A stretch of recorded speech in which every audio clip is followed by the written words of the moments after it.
حضور موجود ہیں تو پھر حضرت حسین کے کربلا میں کیوں نہیں بچایا حضور نے؟ حضور موجود ہیں، حاضر و ناظر تھے، تو پھر اس قدر جو جنگیں لڑی گئیں ان میں حضور کہاں تھے؟ لیکن اس کا اعتراض ہے کہ اگر رسول حاضر ہے اور طاقت اختیار رکھتے تو حسین کو بچایا کیوں نہیں؟ میں کہتا ہوں حسین ہی کو تو بچایا ہے، تیرے سمجھ میں نہیں آیا؟ ارے حسین کو ایسا بچایا کہ حسین کربلا میں فنا ہو کر بھی بقا پا گیا، اور یزید ایسے مٹا قسطنطنیہ جا کے لوٹ کے بعد بھی مٹی میں مل گیا، ختم ہو گیا۔ قسطنطنیہ کی حدیث سنا کے زندہ کرنے کی کوشش کر رہے ہو، مگر ایسا مرا تمہارے دلوں میں بھی زندہ نہیں رہ پایا۔ اگر ہو ہمت تو اپنے کسی بیٹے کا نام یزید ہی رکھ کے بتا دو، ہمت ہو تو رکھو۔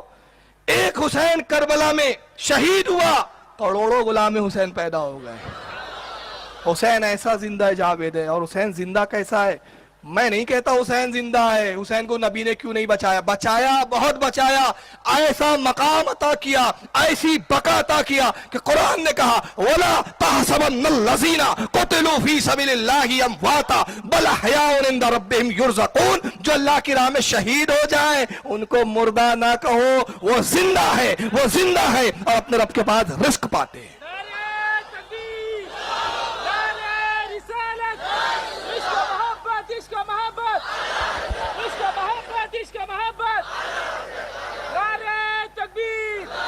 تو حسین تو زندہ، حسین کی زندگی کو تو گواہ قرآن دے رہا ہے، زندہ ایسا کہ رزق دیا جاتا ہے۔ اور یزید کے بارے میں عذاب علیم، عذاب عظیم، سخت عذاب میں۔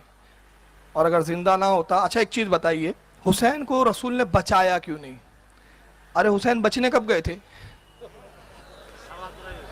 ارے جو خود مٹنے جا رہا اس کو کون بچائے؟ ارے حسین بچنے نہیں گئے تھے، دین بچانے گئے تھے۔ امام علی مقام کو معلوم تھا ایک حسین فنا ہوگا بظاہر اللہ بقا ایسی دیں گا کہ کروڑوں غلام حسین پیدا ہو جائیں گے، اور میرا ایک شہید ہونا اسلام کی ایسی حیات نو کا سبب بنے گا کہ غریب نواز نے کہا شاہ است حسین، بادشاہ است حسین، دی است حسین، دی پناہ است حسین، سرداد نداد دست در دست یزید، حقہ کے بنا لا الہ است حسین۔ حسین نے لا الہ الا اللہ کی بنیادوں کو بچایا، اور محمد علی جوہر کو کہنا پڑا ارے تم کیا سمجھ رہے ہو حسین کو نبی نہ بچا سکے؟ غلط سمجھ رہے ہو، قتل حسین تو اصل میں مرگے یزید ہے، مارا تو یزید ہے، حسین کا مارا ہے۔ قتل حسین اصل میں مرگے یزید ہے، اسلام زندہ ہوتا ہے ہر کربلا کے بعد۔ یا رسول اللہ المدد، یہ بھی شرک ہے ان کے ہاں، چلیے سنیے ان سے۔ دعا عبادت ہے، یا اللہ مدد اللہ کی عبادت ہے، اور یا غوث مدد غوث کی عبادت ہے، عبد القادر جیلانی کی عبادت ہے، یا مدد علی کی عبادت ہے، یا رسول اللہ مدد محمد کریم کی عبادت۔ یا رسول اللہ کہنا کس کی عبادت ہے؟ رسول کی، یہ شرک ہے۔ یا علی مدد کہنا علی کی عبادت ہے، یہ شرک ہے۔ بہت بخاری کرتے ہیں لوگ۔ امام بخاری نے ایک ہی حدیث کی کتاب نہیں لکھی بھائی، بخاری اور بھی کتابیں لکھی ہے۔ یہ الادب المفرد المفرد کے اندر امام بخاری صفحہ نمبر 217 حدیث نمبر 990، کیا کہے وہ شخص، ترجمہ سنیں، کیا کہے وہ شخص جب اس کا پیر سن ہو جائے۔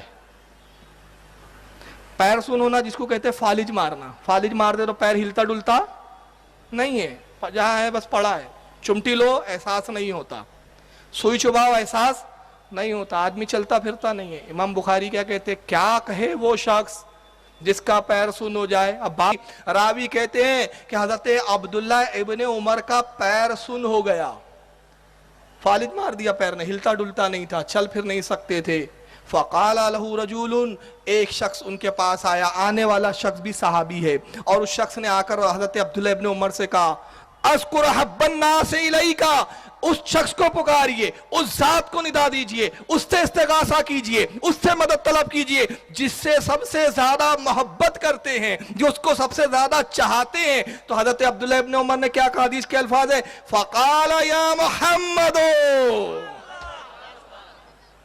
انہوں نے ندا کی اے محمد صلی اللہ علیہ وسلم مدد کیجئے۔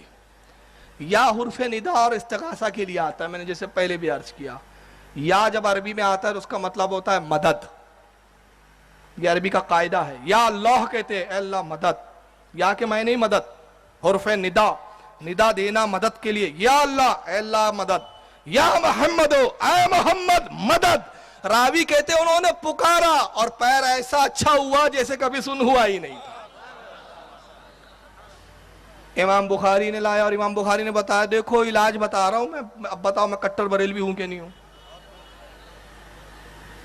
اور یہ یا محمد کہنا اللہ کے رسول کی عبادت، یا رسول اللہ کہنا اللہ کے رسول کی عبادت، یا علی کہنا علی کی عبادت، اور عبادت غیر اللہ کی شرک ہے، خدا کے لیے شرک سے باس آ جائے۔ یہ صحابی سب مشرک تھے، تم ایک توحید کے ٹھیکیدار بنے پھر رہے ہو۔